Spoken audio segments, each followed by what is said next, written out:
कलयुग के अंत में स्त्री कैसी होगी? जब काल अपने अंतिम चरण में पहुंचता है, जब धर्म अपनी अंतिम सांसें गिन रहा होता है, तब केवल देह शेष रह जाती है, आत्मा नहीं। कलयुग के अंत में स्त्री का स्वरूप भी कुछ ऐसा ही हो जाएगा। वह होगी तो स्त्री, परंतु उसके भीतर वो कोमलता, ममता, लज्जा, श्रद्धा और आत्मिक तेज नहीं होगा जिसने उससे शक्ति का प्रतीक बनाया था। वो अब केवल एक चमकदार आवरण बन चुकी होगी। सुंदरता होगी, श्रृंगार होगा, आकर्षण होगा, परंतु वो दिव्यता नहीं जिसके कारण कभी ऋषि मुनि भी उसकी वंदना करते थे। उसके मन को चलाएंगे वासना के व्यापार, उसके विचारों को निर्देशित करेंगे लोभ, स्पर्धा और स्वार्थ के तंतु। जहाँ कभी स्त्री प्रेम की नदी थी, वहाँ अब वो भोग की आग बन चुकी होगी। वो स्वयं अपने स्त्रीत्व को भूल चुकी होगी और जो उसे स्मरण कराएगा उसे वो प्रतिगामी कहकर ठुकरा देगी। ये वो समय होगा जब स्त्री को अपनी ही शक्ति का असली अर्थ मालूम नहीं होगा। वो मोहिनी तो बन चुकी होगी, परंतु उसे ये पता नहीं होगा कि मोहिनी का वास्तविक उद्देश्य मुक्ति देना था, ना कि बंधन में बांधना। इस युग में शक्ति की देवी भी यदि प्रकट हो तो समाज उसे समझ नहीं पाएगा, क्योंकि अब देखने वाले नेत्र नहीं बचे, केवल आंखें रह गई हैं जो सतह पर देखती हैं, गहराई में नहीं। स्त्री होगी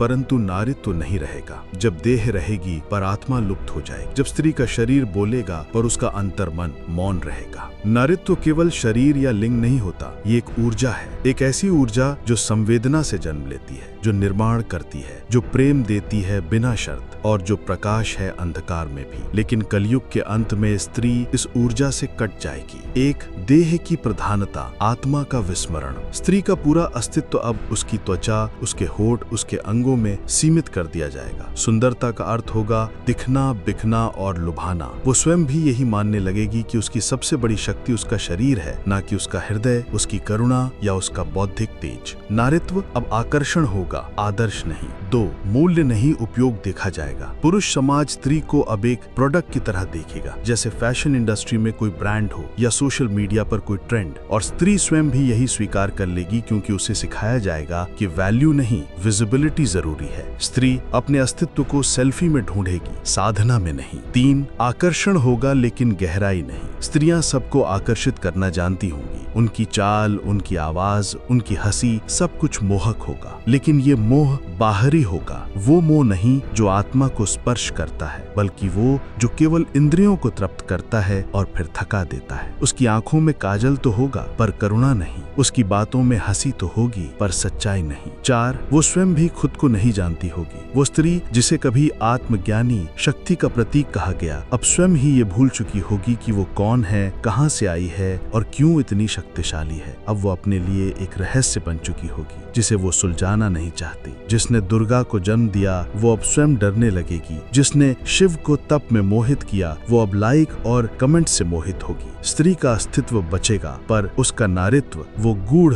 दिव्य और जीवन दायिनी ऊर्जा कलयुग के अंत तक लगभग लुप्त हो चुकी होगी। वो जब तक फिर से आत्मा की ओर ना लौटे, वो केवल एक छाया बनी रहेगी, सुंदर, आकर्षक पर खोई हुई। विवाह बंधन छिन्न भिन्न होंगे। कलयुग के अंत में जब विवाह बंधन नहीं, केवल अनुबंध रह जाएगा, और जहाँ स्त्री पुरुष एक दूसरे का साथ नहीं, केवल उपयोग करेंगे। विवाह जिसे कभी धर्म का सात्विक बंधन, आत्मिक मिलन और जन्मों का संकल्प माना गया था, कलयुग के अंतिम चरण में एक औपचारिकता मात्र बनकर रह जाएगा। अब ये 2 आत्माओं का मिलन नहीं, बल्कि 2 इच्छाओं का समझौता होगा। जहाँ कभी प्रेम साथ निभाता था, अब वहाँ लाभ और लालच तय करेगा कि साथ कितनी देर चलेगा। 1 प्रेम नहीं, सुविधा होगी। पति पत्नी के बीच अब वो गहराई वाला संवाद नहीं होगा जहाँ मौन में भी समझ होती थी। अब संवाद होगा, पर वो होगा तुम क्या दे सकते हो, और उत्तर होगा तब तक साथ हूँ जब तक तुम मेरी सुविधा हो। 2 विवाह अब स्थायित्व नहीं देगा। स्त्रियां विवाह को एक स्थायी सुरक्षा नहीं, बल्कि एक अस्थायी व्यवस्था मानेंगी। वे कहेंगी क्यों सहन करें कुछ जो पसंद नहीं, क्यों निभाएं कुछ जो मन को न भाए। और ये तर्क सही भी लगेगा, क्योंकि अब विवाह का उद्देश्य धर्म, संतति और आत्मिक उन्नति नहीं रहा, बल्कि वो केवल सामाजिक चक्र या इमोशनल रुकावट बन चुका है। 3 लिव इन, विकल्प और मुक्त संबंध अब विवाह का स्थान लेंगे। लिव इन रिलेशनशिप्स, खुली यौन स्वतंत्रता और आत्म केंद्रित जीवन शैली। स्त्रियां कहेंगी मैं किसी की नहीं, मैं केवल अपनी हूँ, और पुरुष कहेंगे संबंध नहीं चाहिए, केवल संगति चाहिए। जहाँ पहले स्त्री मांग में सिंदूर भरती थी, अब वो इंस्टाग्राम बायो में इंडिपेंडेंट लिखेगी। 4 विवाह में धर्म नहीं, संघर्ष होगा। पति पत्नी एक दूसरे को जीवन साथी नहीं, प्रतियोगी समझेंगे। उनका संबंध संबंध सहयोग का नहीं बल्कि आरोपों का युद्ध बन जाएगा। घर शांति का मंदिर नहीं, ईगो का अखाड़ा बन जाएगा। जहाँ पहले स्त्री गृह लक्ष्मी कहलाती थी, वहाँ अब उसे कंट्रोल फ्रीक या गोल्ड डिगर कहा जाएगा। और पुरुष जो पहले पालक था, अब उपयोगी वस्तु बन जाएगा। कलयुग के अंत में विवाह एक संवेदनहीन समझौता बन जाएगा। 7 जन्मों के वचन अब एक क्लिक की स्वीकृति से बदल दिए जाएंगे। और उस समय जो स्त्री इस अव्यवस्था में भी सत्य, श्रद्धा और समर्पण के भाव को बचा ले जाएगी, वही स्त्री होगी जो युग को पलटेगी। भाग 4,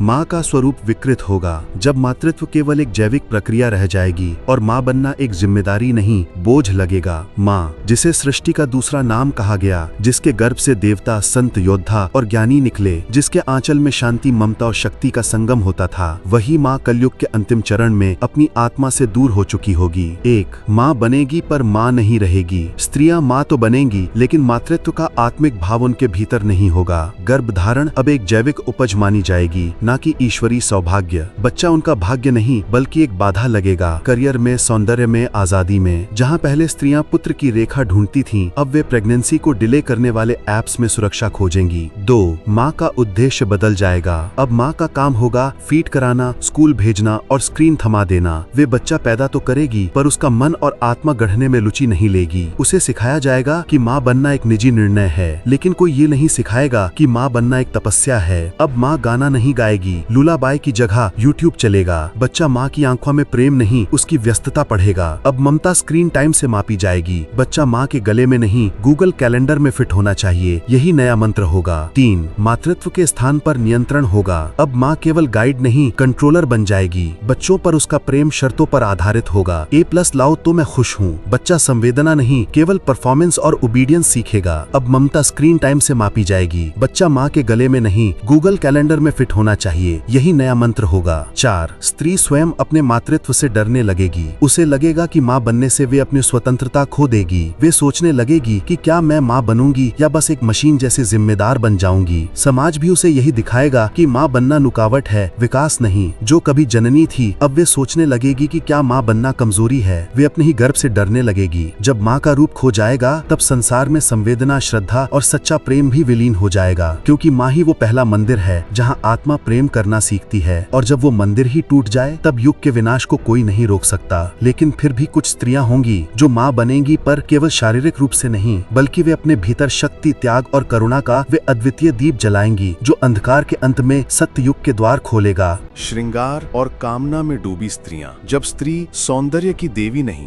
भोग की वस्तु बन जाएगी और उसे स्वयं भी इसका भान नहीं होगा। श्रृंगार एक ऐसा शब्द जो कभी देवी के स्वरूप को और अधिक तेजस्वी बनाता था। स्त्रियां अपने सौंदर्य से सृष्टि को सजाती थीं, लेकिन कलयुग के अंत में वही सौंदर्य वासना का उपकरण बन जाएगा। अब सौंदर्य का उद्देश्य सम्मोहन होगा और श्रृंगार का प्रयोजन प्रदर्शन, देह पूजन, आत्मा का विसर्जन। स्त्री हर दिन दर्पण में खुद को संवारेगी, लेकिन वो अपनी आंखों की थकावट, आत्मा की पीड़ा नहीं देखेगी। वो सीख चुकी होगी कि काजल गाढ़ा हो, होठ चटक हो, कमर पतली हो और आंखें मोहक, पर उसे ये नहीं बताया जाएगा कि जो आत्मा थकी हो वो सुंदरता नहीं दे सकती। अब सजना साधना नहीं होगा, बल्कि एक बाहरी आवरण होगा भीतर के खालीपन को छिपाने का। स्त्री स्वयं बन जाएगी भोग की वस्तु। विज्ञापन, फिल्में, सोशल मीडिया सब उसे बताएंगे कि तुम्हारी सबसे बड़ी पूंजी तुम्हारी देह है, और वो स्वयं भी यही मान लेगी, मुझे केवल आकर्षक दिखना है, बाकी सब बाद में। उसकी बातचीत, चाल, हंसी, फोटो सब कुछ अब डिजाइन किया जाएगा ताकि सामने वाला मोहित हो जाए। वो अब पुरुष की कल्पनाओं का प्रोजेक्शन बन जाएगी, न कि स्वयं की आत्मा की अभिव्यक्ति। सौंदर्य होगा प्रदर्शन, एक युद्ध। स्त्रियां अब एक दूसरे से सौंदर्य में प्रतिस्पर्धा करेंगी, सहयोग नहीं। उन्हें लगेगा कि अगर कोई और ज्यादा सुंदर है तो वह अधिक सफल, अधिक योग्य है। ये प्रतिस्पर्धा उन्हें अंदर से खोखला और बाहर से चमकीला बना देगी। जहाँ पहले स्त्रियां मिलकर देवी की पूजा करती थीं, अब वे एक दूसरे को देवी नहीं प्रतिद्वंदी समझेंगी। सौंदर्य होगा लेकिन आत्मा बेजान होगी। उसकी इंस्टाग्राम प्रोफाइल में हजारों लाइक्स होंगे, पर दिल में एक अनकही उदासी होगी, क्योंकि वो जानती होगी कि ये सब मुझे देखते हैं पर कोई मुझे जानता नहीं। मैं सुंदर हूँ लेकिन अकेली हूँ, मैं आकर्षक हूँ लेकिन टूटी हुई भी। कलयुग के अंत में स्त्री कामना की पुजारिन बन चुकी होगी। वो स्वयं को सजाएगी पर भीतर से खाली होगी। वो अपने सौंदर्य की शक्ति को तृप्ति नहीं, व्यापार में बदल देगी। लेकिन जो स्त्री इस भ्रम को भेदेगी, जो जान जाएगी कि मेरा सौंदर्य मेरी चेतना में है, न कि केवल मेरे श्रृंगार में, वही स्त्री होगी जो युग को पुनः सृजन देगी। जाएगी, आध्यात्मिक से दूर परंतु आकर्षक। जब स्त्री की आंखों में जादू होगा पर आत्मा में अंधकार। जब कलयुग अपनी चरम सीमा पर पहुंचता है तब स्त्री अपनी बाहरी छवि को इतनी बार संवारेगी कि वह अपने भीतर की वास्तविक स्त्री को देखना ही भूल जाएगी। अब वो आकर्षण का केंद्र तो होगी, लोग उसे देखकर मंत्रमुग्ध भी होंगे, लेकिन कोई उसे छू नहीं पाएगा क्योंकि वह स्वयं अपने भीतर खाली होगी। सम्मोहन की कला, आत्मा से अज्ञान। स्त्रियां सीख जाएंगी कि कैसे बोलना है, कैसे देखना है, कैसे चलना है ताकि सामने वाला आकर्षित हो जाए। वे जानेंगी कि किस प्रकार अपने चेहरे, आवाज, बॉडी लैंग्वेज और परफ्यूम से वातावरण को वश में किया जा सकता है। परंतु उन्हें ये कोई नहीं बताएगा कि आकर्षण आत्मा से आता है, देह से नहीं। तुम्हारा रूप तभी सार्थक है जब उसमें चेतना जागी हो। रहस्य का भ्रम पर सत्य से दूरी। अब स्त्री स्वयं को रहस्यमयी, अनछुई, डार्क और डीप दिखाना पसंद करेगी। वो खुद को विची,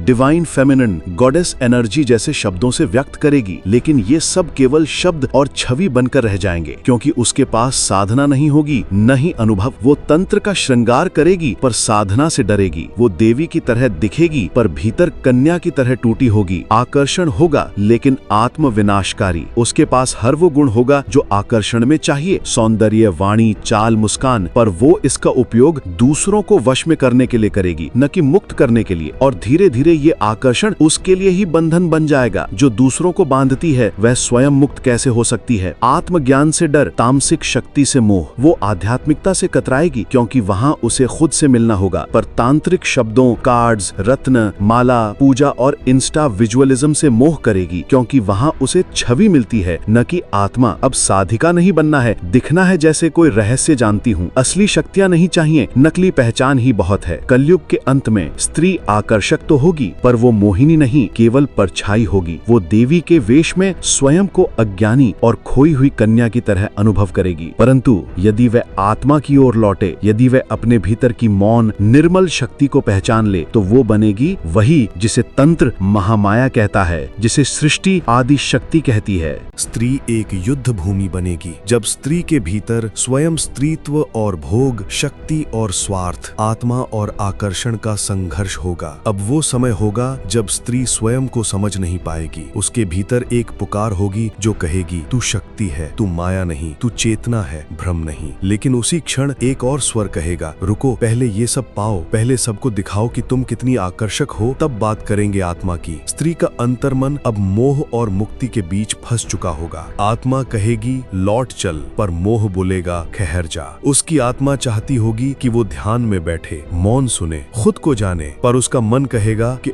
और थोड़ा सज जाओ, और थोड़ा ध्यान आकर्षित करो, और थोड़ा दुनिया को दिखाओ। वो जानती होगी कि तृप्ति अंदर है, लेकिन बाहर की चकाचौंध उसे खींच रही होगी। दो स्त्रियां एक शरीर में, एक स्त्री जो शांत है, उदात है, निर्मल है, दूसरी स्त्री जो तड़प रही है, भाग रही है और सबको प्रभावित करना चाहती है। वो दोनों में से कौन है वो स्वयं नहीं जानती। वो अपने ही शरीर में युद्ध देख रही होगी, जैसे एक साध्वी और एक मोहिनी उसके भीतर बैठी हों। भोग की भूख और मुक्ति की इच्छा टकराएंगी। कभी वो अपने श्रृंगार को देखकर स्वयं मोहित होगी, तो कभी दर्पण में आंखों की थकी हुई खालीपन देखकर चुप हो जाएगी। वो भोगेगी लेकिन भीतर से खाली रहेगी। वो मुक्त होना चाहेगी पर जाने कैसे स्वयं ही अपने बंधनों को प्रेम करने लगी होगी। उसे बंधन पसंद नहीं, लेकिन बंधन की पहचान बन चुकी होगी। उसे उड़ना है पर वो अपने पंखों को ही श्रृंगार बना बैठी है। और फिर एक दिन भीतर से क्रांति उठेगी। वो हर दिन ये युद्ध देखती रहेगी और अंततः एक दिन वो अपने भीतर की सच्ची स्त्री को पुकारेगी, जो इन सब भ्रमों के पार है, जो जानती है कि वो केवल देह नहीं, वो केवल मोह नहीं, वो केवल आकर्षण नहीं। मैं वो हूँ जिसने स्वयं शिव को जागृत किया था। मैं वो हूँ जिसके मौन से सृष्टि हिल जाती है। कलयुग के अंत में स्त्री सर्वाधिक भ्रम में होगी, पर उसी भ्रम से निकलेगी एक जागृत स्त्री जो फिर से अपनी शक्ति, करुणा और चेतना को पहचानेगी। वो अंधकार में दिया नहीं होगी, वो स्वयं अग्नि बन जाएगी जो कलयुग को भस्म कर सत्ययुग का द्वार खोलेगी। और यही है नारी का अंतिम सत्य। वो केवल स्त्री नहीं है, वो एक समग्र ब्रह्मांड है जहाँ मोह भी है, मोक्ष भी है, और जो स्वयं तय करती है कि वो किस ओर चलेगी।